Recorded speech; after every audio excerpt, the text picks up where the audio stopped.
அது என்னது? ஐயோ அதெல்லாம் வேணாம் உனக்கு, அது சீப்பு. ம் உனக்கு சாப்பிட்றதுக்கு என்ன வேணும்னு தான் நான் கேட்டேன். ம்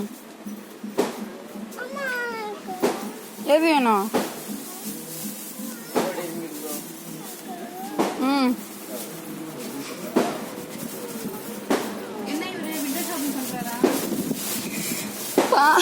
என்னென்ன பண்றான்? ஒண்ணுமே வாங்கல.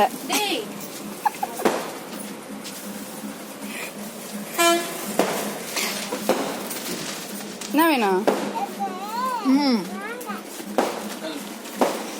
ஐயோ அங்கெல்லாம் போக கூடாது.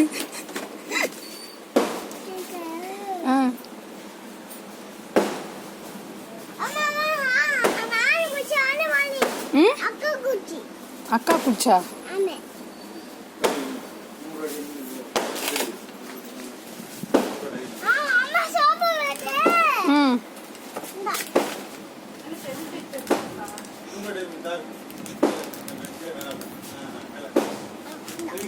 எதுக்கு? நான் எங்க சோப்பு கேட்டேன்? நான் ஒன்னும் சோப்பெல்லாம் கேட்கல. உனக்கு ஸ்நாக்ஸ் தான் வாங்கணும்னு சொன்னேன். நீ என்னென்னமோ எடுத்துக்கிட்டு இருக்க. அந்த சோப்பை நான் கேட்கல, அதெல்லாம் எடுக்க கூடாது. வா போவோம்.